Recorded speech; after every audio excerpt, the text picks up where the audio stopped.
Hey guys, and welcome to this new episode of Quite Frankly. Now, today we're going to look at something really special. And you already saw the title, of course. It's the DJI Mavic Pro. So join us in today's episode of Quite Frankly, DJI Mavic Pro.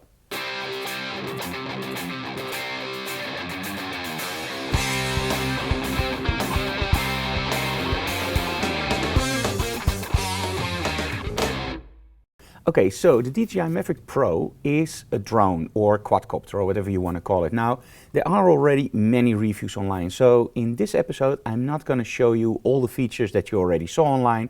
I'm just going to give you my opinion on why this foldable quadcopter is absolutely fitting for my style of video and use.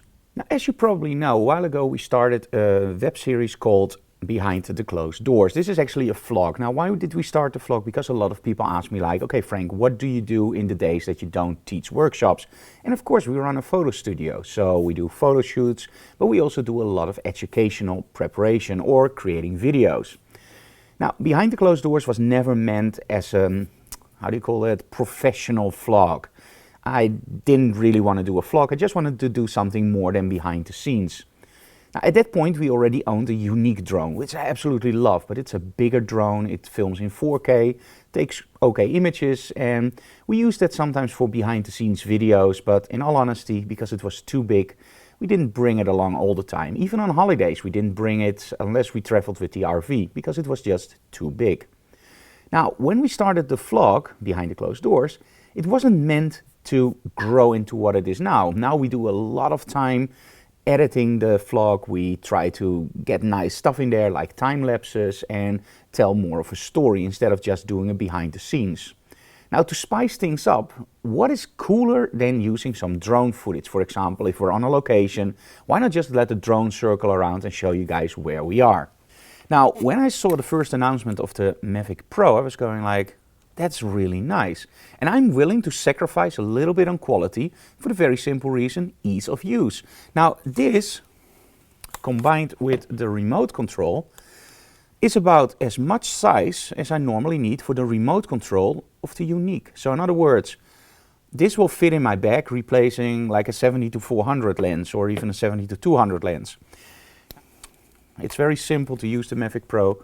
You just extend the arms and fold this backwards, and there you go. Now you have a full drone quadcopter. But is it full blown? And that's the problem I had. So before I decided to buy the Mavic Pro, I had my doubts. Like when I send the Unique up and it's windy, I already see the Unique going like this. And it handles it like a champ, but you can see that it struggles because it actually tilts over very easily. And as long as the images are okay, it's great, you know. But what about a small drone like this? Can it handle wind? Well, we now own the we now have the Mavic Pro for about a week, and we already send it up in pretty high winds. It's amazing. It really handles wind like a champ. And you have all these extra options on the remote control because you can connect it to your iPhone. And you know what? Wouldn't it be just nicer to go outside and show you guys some stuff? So follow us and we're going to go outside. I'm going to show you why I love this DJI Mavic Pro so much. We are here at UNESCO Heritage, the Old Harbour of Schokland. And this is where you can really test out your quadcopter or drone, whatever you want to call it. Because it's a wide open space. So if something goes wrong, well, there's not a lot you can crash on. Now, the thing that I like about the Mavic, and that's actually something that I won't use a lot for the thing that I actually bought the Mavic for, because I'm a photographer, I love to do video, and I'm not into sports with drones. But this one has a sport mode. Now, the cool thing about the sport mode is, if it's a little bit windy, you now know at least that you can get your drone back. With the Unique, we sometimes had a lot of wind, we still put it up in the air, and then we saw it struggle to come back home, and most of the times I were going like, oh, I hope we can make it back home. So this one will go around 65 kilometers an hour, which is fast enough, so you know you can come home if you're in trouble. Okay, so let's first just see how it flies here. It's a little bit windy, but the Mavic will handle this just great. Now it's in the air and it flies perfectly. It's very stable.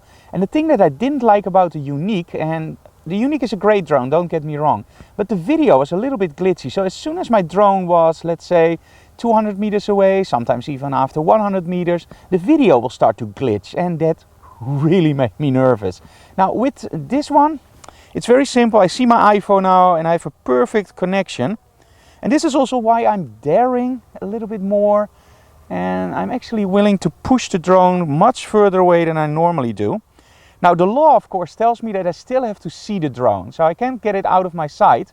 And because it's a smaller drone, that actually means I can push it a little bit less far. But on the other end, I'm still pushing it way farther than I ever did the Unique. Because even now it's now at 230 meters, and it's way more than enough than you need for good video or photographs. I have a perfect picture on my iPhone, even in the sun. And of course you can use sunshades, but I don't even need it. It looks perfectly. So as you can see, it goes really fast. Now this is really nice for some cool overhead shots. But of course normally you want slower shots. So let's get it back and let's do some point of interest stuff, because that's what I really like about this one. The things that I also like about this drone is that I can actually change my exposure compensation really fast. So I'm just using this slider and I can change my exposure compensation. So you can shoot HDRs yourself. It's pretty stable in the air, so just take 3 exposures or 4 or 5, whatever you want. And you can even do some panoramic shots. So let's try panoramic now. It's pretty windy. Sometimes I get a warning that there's too much wind, but it handles it like a champ. Okay, so take one shot here. Make sure that your autofocus is on center. And of course you can use your button to focus. There we go. Shot 1. Let's turn it. Remember where you were. Focus. Shot 2. Focus. Shot 3. And shot 4. Okay. Let's get the quadcopter back and see if we can do a point of interest with circling around it, because that's actually something that I'm planning to use a lot. Okay, now I can show you all the neat stuff, like you can make selfies, you can use gestures, you can do follow mode. It even has terrain mode, where it will actually take notice if the terrain goes up. But that's not why I bought the Mavic. I bought the Mavic for something much simpler, the point of interest. Now I'm now hovering above a point of interest, and the only thing I now have to do is make sure that my Mavic knows that's the point of interest, and then it will start circling around the point of interest. Now of course you can do that yourself, but you will never make it as buttery smooth as software can. So that's one of the things that I really like about the Mavic Pro. And again, there are many videos online that show you all the other features like follow me or selfie mode. But this is the mode that I think that I will use a lot. So let's see how that works out. And I'm going to show you the image. And of course, during that circle, you can change the speed, you can change the distance, and of course you can change the way that it photographs or films the object by lowering your gimbal up and down.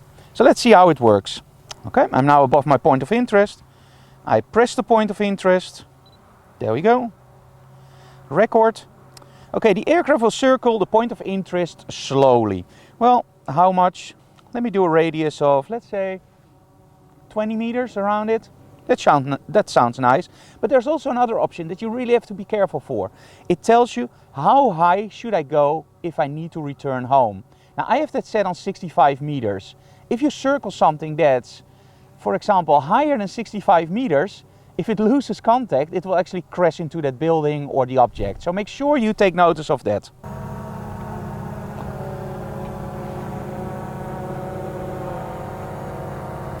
Now the Mavic is circling around my point of interest, and on the remote control I can change the speed. I can also let the Mavic go up, and of course point the gimbal down a little bit more. This works flawlessly. This is why I love the Mavic. And by the way, it's in most DJI drones and also of course in the modern Uniques. But in the Unique that we had, this option wasn't available. And this is something that comes in very, very handy if you want to make those really nice, smooth turnaround shots. It works like a charm. What can I say?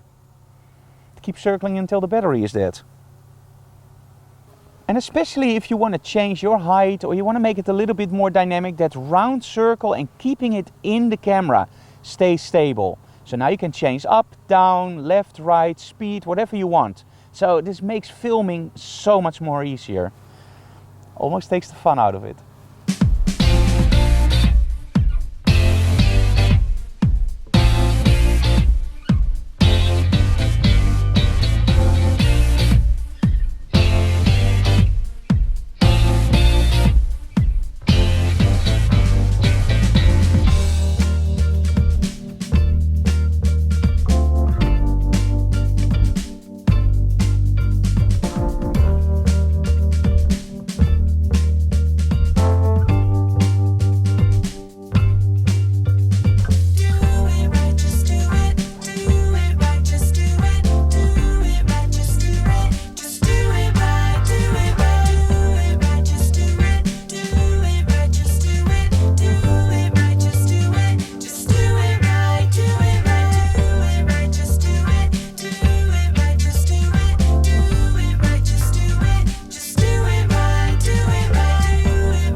Okay, when you go into video settings, there are many different options for sharpness, brightness, contrast, and whatever.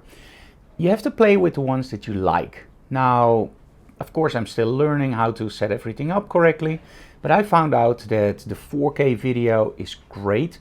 Just go one step lower and you can also select 25 Hz for PAL and 30 Hz for NTSC countries. So if you go to the highest resolution, you can only select 24p. If you go one resolution lower, which is still 4K of course, you can use 25 and 30. And that can just blend in a little bit better with the material we shoot on the 6500 or on other cameras of course. Okay, let's take a look at a very quick shot we did in Emmeloord from our local sport club and from Wellewaard with the sunset. Now I do have to be honest, I still have to buy an ND and circular polarizer filters. And when you do video with a high shutter speed, it can look nasty.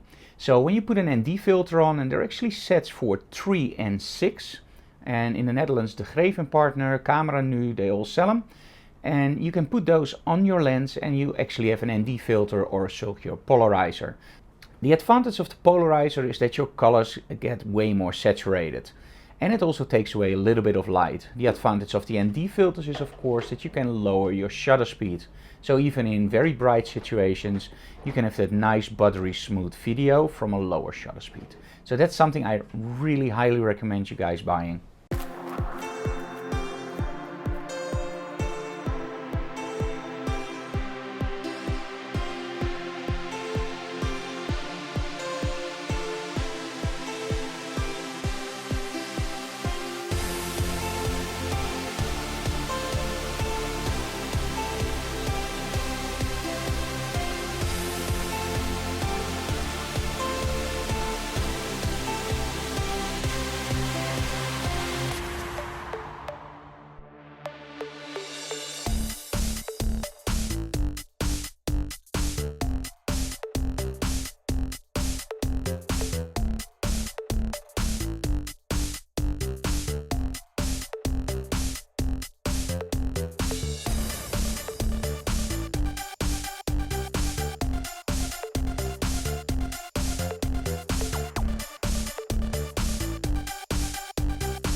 And I'm still learning how to grade this material because you can shoot in many different modes for video, even an S-Log mode and a cinema mode.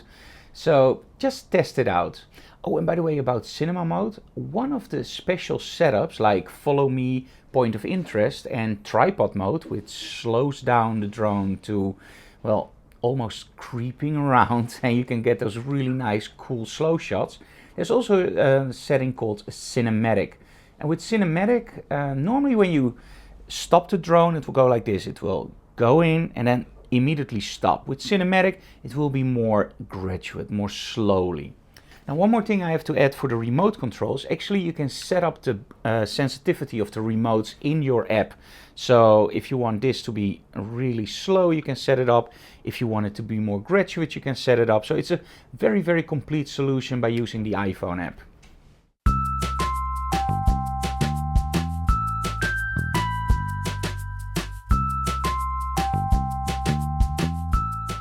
Now, when you read earlier reviews about the Mavic Pro or even saw videos, one of the things that a lot of people mentioned was actually that the video quality was a little bit soft.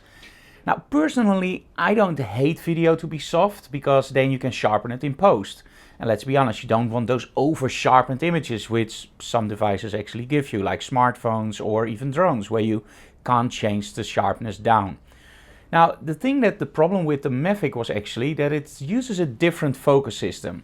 Now, with the Unique, we just send it up and I'm sure that focus is always on infinity, so you know what, it's great.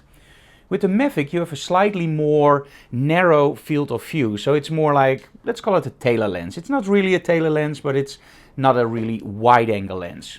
And the cool thing about the Mavic is you can choose between autofocus in the new firmware, meaning it will have autofocus in the center. You can tap the screen for focus, but you can also use full manual focus.